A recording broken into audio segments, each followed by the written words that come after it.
Oh, hello, and welcome back to another one of Baby Elias's afternoon time or bedtime stories, depending on where you are.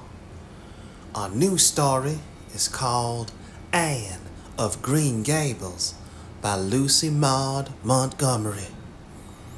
L.M. Montgomery published Anne of Green Gables in 1908, the novel that follows the trials of a young orphan girl, was an instant success and has become a much loved and timeless classic.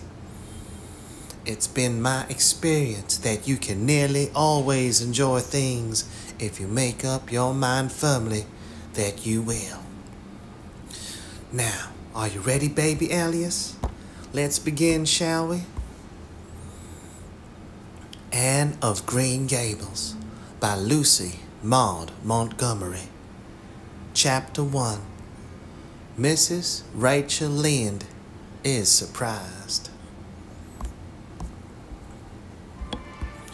Mrs. Rachel Lynde lived just where the Avonlea main road dipped down into a little hollow fringed with alders and ladies' eardrops and traversed by a brook that had its source away back in the woods of the old Cuthbert place. It was reputed to be an intricate, headlong brook in its earlier course through those woods, with dark secrets of pool and cascade. But by the time it reached Lynde's Hollow, it was quiet, well-conducted little stream, for not even a brook could run past Mrs. Rachel Lynde's door without due regard for decency and decorum. It probably was conscious that Mrs. Rachel was sitting at her window, keeping a sharp eye on everything that passed, from brooks and children up, and that if she noticed anything odd or out of place, she would never rest until she had ferreted out the whys and wherefores thereof.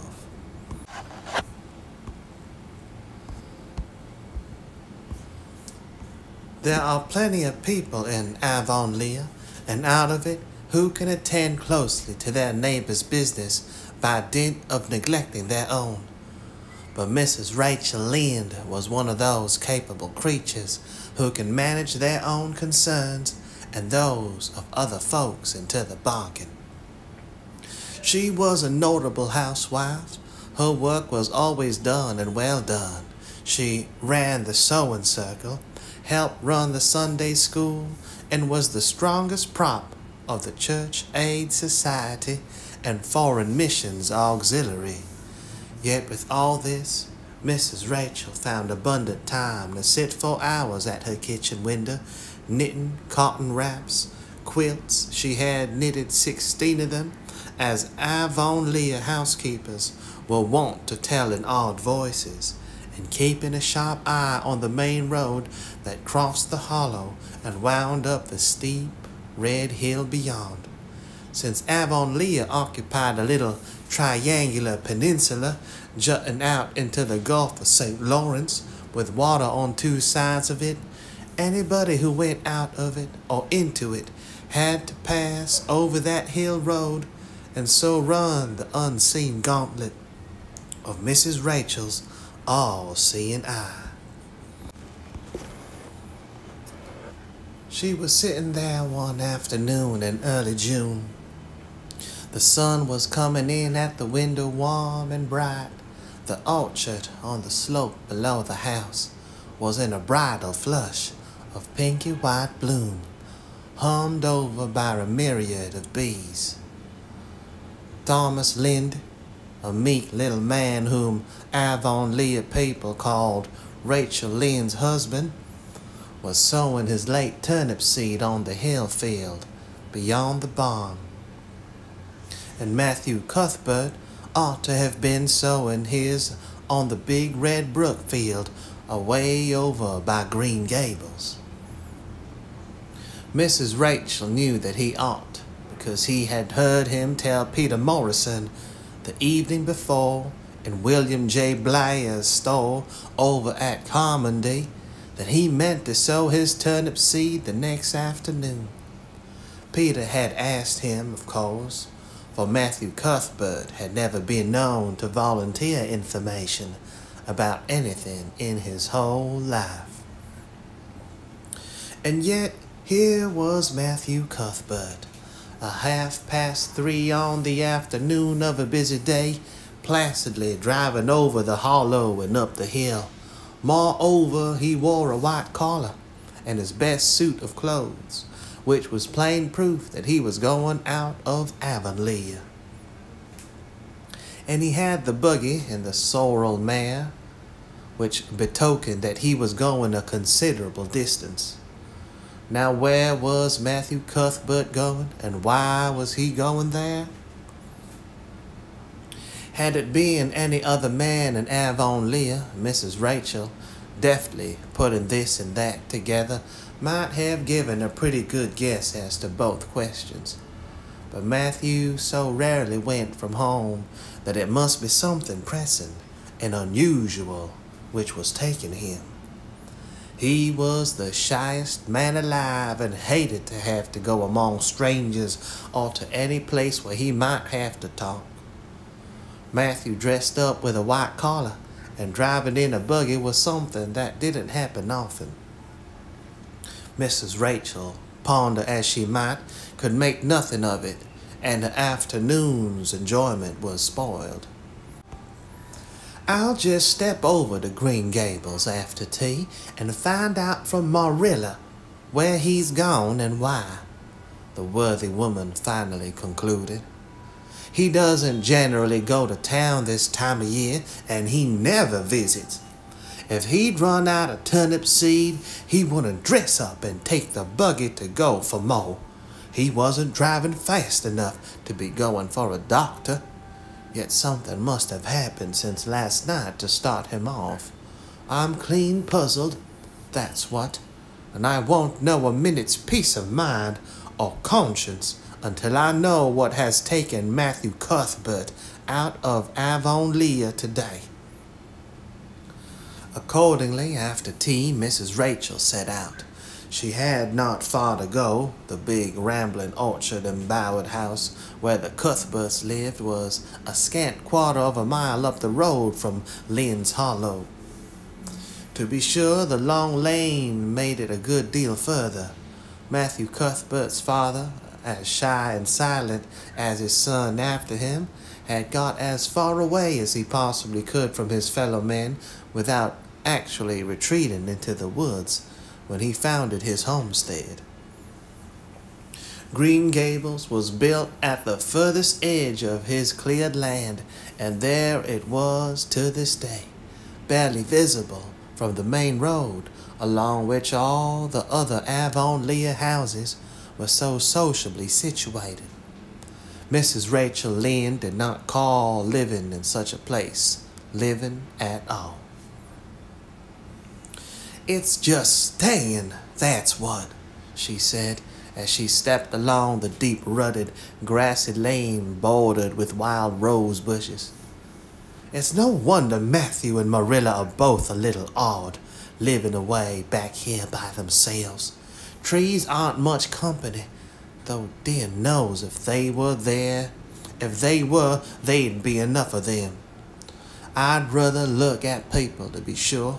They seem contented enough, but then I suppose they're used to it. A body can get used to anything, even to being hanged, as the Irishman said." With this, Mrs. Rachel stepped out of the lane into the backyard of Green Gables. Very green and neat and precise was that yard, set about on one side with great patriarchal willows, and the other with prim Lombardies. Not a stray stick nor stone was to be seen, for Mrs. Rachel would have seen it if there had been. Privately, she was of the opinion that Marilla Cuthbert swept that yard over as often as she swept her house. One could have eaten a meal off the ground without overbrimming the proverbial peck of dirt. Mrs. Rachel rapped smartly at the kitchen door and stepped in when bidden to do so. The kitchen at Green Gables was a cheerful apartment, or would have been cheerful if it had not been so painfully clean as to give it something of the appearance of an unused parlor. Its windows looked east and west. Through the west one, looking out on the backyard, came a flood of mellow June sunlight. But the east one, whence you got a glimpse of the bloom-white cherry trees in the left orchard and nodding slender birches down in the hollow by the brook, was greened over by a tangle of vines. Here sat Marilla Cuthbert, when she sat at all, always slightly distrustful of sunshine, which seemed to her too dancing and irresponsible a thing for a world which was meant to be taken seriously. And here she sat now, knitting, and the table behind her was laid for supper. Mrs. Rachel, before she had fairly closed the door, had taken a mental note of everything that was on the table. There were 3 plates laid, so that Marilla must be expecting someone home with Matthew to tea. But the dishes were everyday dishes, and there was only crab-apple preserves and one kind of cake, so that the expected company could not be any particular company. Yet what of Matthew's white collar and sorrel mare? Mrs. Rachel was getting fairly dizzy with this unusual mystery about quiet, unmysterious Green Gables. "Good evening, Rachel," Marilla said briskly.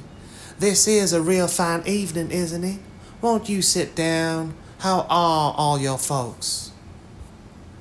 Something that, for lack of any other name, might be called friendship, existed and always had existed between Marilla Cuthbert and Mrs. Rachel, in spite of, or perhaps because of, their dissimilarity. Marilla was a tall, thin woman with angles and without curves. Her dark hair showed some gray streaks and was always twisted up in a hard little knot behind with 2 wire hairpins stuck aggressively through it. She looked like a woman of a narrow experience and rigid conscience, which she was, but there was a saving something about her mouth, which, if it had been ever so slightly developed,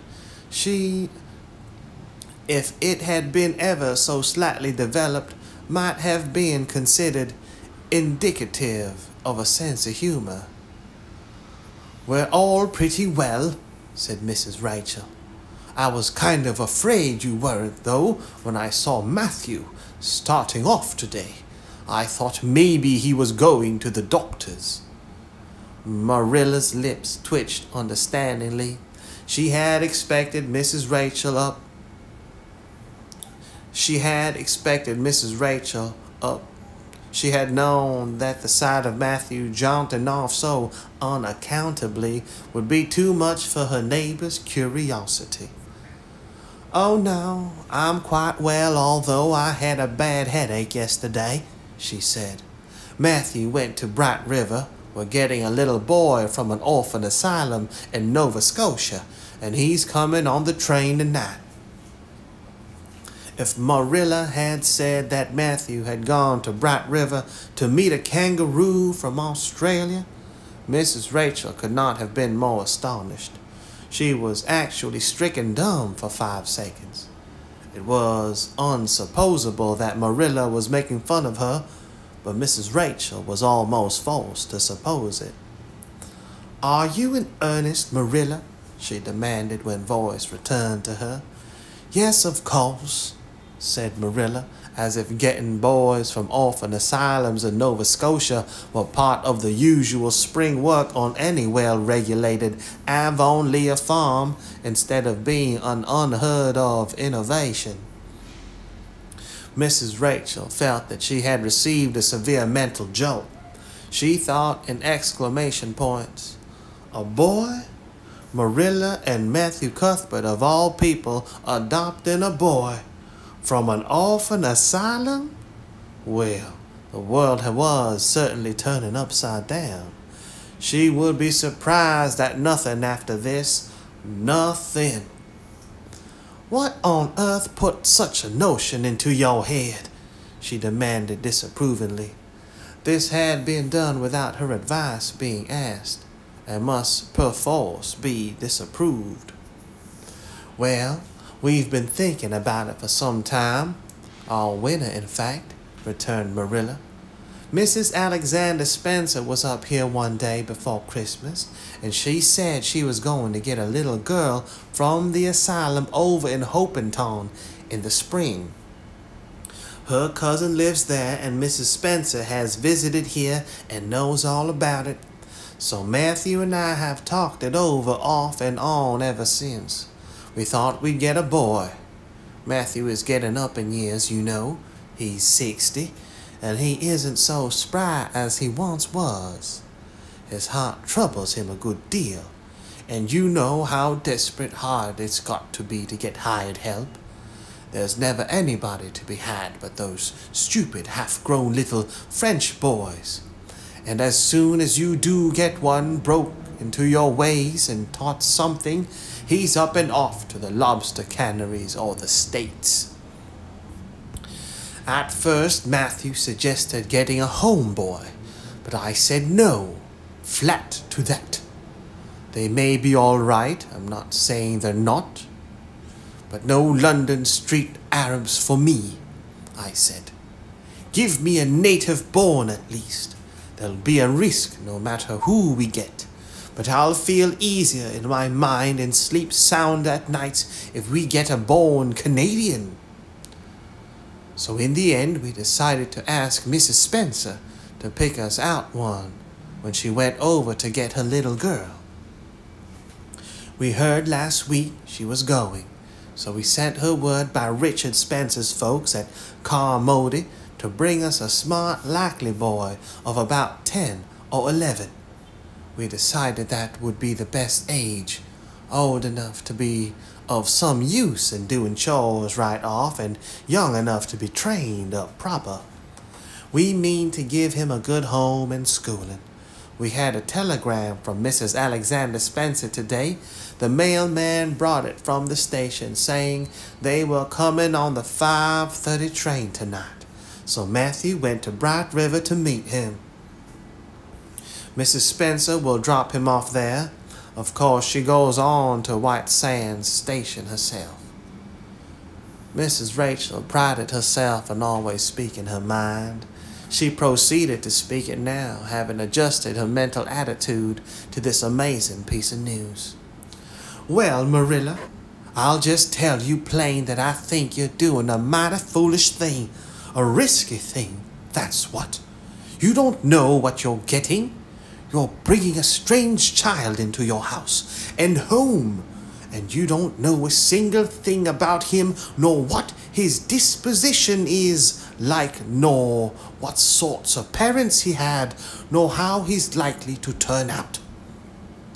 Why, it was only last week I read in the paper how a man and his wife up west of the island took a boy out of an orphan asylum, and he set fire to the house at night.